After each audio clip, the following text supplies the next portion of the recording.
All right. So with that, I would like to introduce our first to pitch. This is from the lab of Elizabeth Jonas. And representing her lab, we have Shobhana Subramanian. So judges, please remember to record your comments under Elizabeth Jonas. Thank you.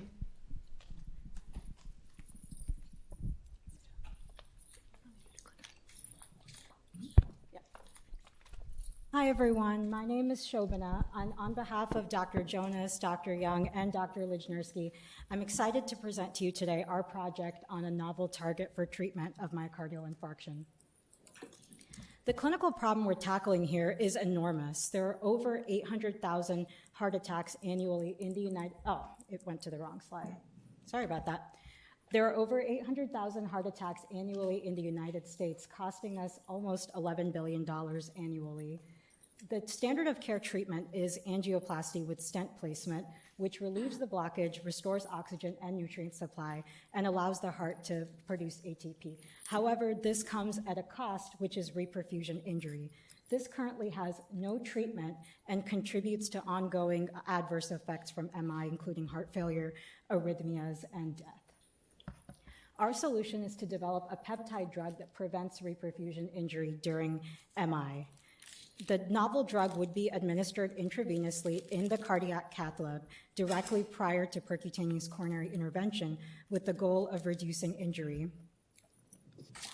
We will do this by targeting the mitochondrial permeability transition pore, which is the seminal event behind necrotic cell death during this time. The novel molecular target was discovered by the Jonas lab as being the C subunit ring of the mitochondrial ATP synthase. Under normal conditions, the ATP synthase performs the vital task of generating most of the energy needed for cells. However, during ischemia reperfusion, the ATP synthase breaks apart, exposing the C subunit ring to being unregulated and open and inducing cell death. We know that the C subunit is clinically important in MI because there are actually human mutations that are associated with leakier channels and more severe heart attacks. We wanted to validate the C subunit target in our by creating a mutant animal model. In this model, specific residues were mutated so that the channel would not open.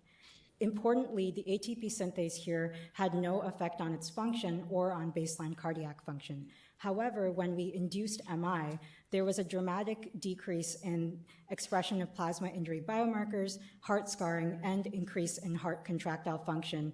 Remarkably, these animals were indistinguishable from sham control. We identified a protein X that closes the leak and decreases injury during hypoxia reoxygenation. Electrophysiological studies have shown that this protein can block the channel directly, and using our in vitro testing system, we were able to show that it reduces cell toxicity. Using the structure of protein X, we derived peptide B, and AlphaFold predicts that this peptide will close the pore. We designed the peptide with three important features, which were solubility, targeting to cells and mitochondria, and a tag so that we can detect it in cells, plasma, and tissue. Our peptide has important advantages compared to other interventions. So interventions like post-conditioning and the Impella device are invasive and not necessarily compatible with the standard of care currently. Cyclosporine A, which has already failed in clinical trials, is an indirect inhibitor of the permeability transition pore, while our peptide will be a direct inhibitor. The estimated market size is substantial, offering, with a conservative estimate of 400,000 patients and $5,000 per dose, possibility of $2 billion of annual income. We anticipate that with the Blavatnik Accelerator Award, we would be able to complete the phase 1 of the preclinical studies. This would involve validation of the synthesized peptides in the cell culture model that I described earlier, as well as testing in an initial cohort of mice. These studies, if successful, would be sufficient to file a provisional patent. We would then set about to raise additional funding for phase 2, which would involve assessing the safety, efficacy, and dosing, first in a mouse model and then in a large animal pig model with which we have prior experience. We will then apply for an IND and design clinical trials. With that, I'll wrap up and happy to answer any questions. Thank you. All right, and within time, so good job. Hi, from the slide, it wasn't clear to me what your toxicity endpoint is. Can you elaborate on that? What are you referring to by toxicity endpoints? You have a toxicity endpoint that you're referring to, cardiomyocyte toxicity. So in this graph, we're looking at cells. So this is a transfection experiment. So we overexpressed protein X in these cells and then induced cell toxicity by subjecting them to hypoxia and then reoxidation. What I'm not clear on is what is the endpoint? Are you looking at cleave caspase, or what cell death endpoint are you looking at? Oh, we're just looking, this is a cell toxicity assay measure. Right. The Yeah. endpoint is a toxicity endpoint, and the endpoint for cell death would be something like cleave caspase 3. I'm trying to understand what so the this endpoint is here. This is using cell tox screen, so it binds to DNA as it's released from toxic cells. So we didn't use caspase measurements in this. Can you explain to me how the assay works to identify cytotoxicity? Right, so the assay fluoresces when it binds to DNA that's released from dying cells.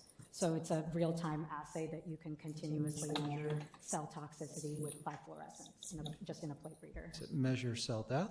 Cell death, but it's cell toxicity, so dying cells, as they release DNA, this will fluoresce and bind to it, so you're then able to, in real time, measure that toxicity. So it's not necessarily cell death, it's even dying cells will be measured as well during that process. Okay.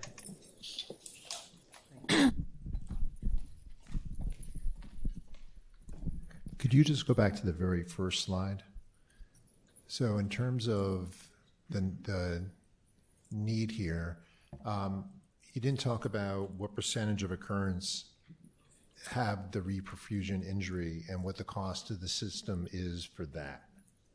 So when you think about MIs, when patients present early on and you're able to intervene at that point, then the effect from the ischemic itself is substantially less than the reperfusion injury versus late presenting MIs are going to have such extensive damage from ischemia that reperfusion injuries are it's a drop in the ocean of the amount of damage that they have. So this would be targeted to patients that are presenting within the first 2 to 3 hours after onset of chest pain, not for people who are presenting 12 hours late because they're going to have an ejection fraction that's so reduced at that point that reperfusion injury, which in some circumstances can be up to 50% of the damage that's been seen in other studies, would not be for those patients because so that's going to vary depending on the setting. So in a developed country, many people in an urban environment particularly will present very quickly to the cath lab for PCI. But in some areas, such as rural environments that don't have that capability, they would have to be flown to a tertiary sort of care center.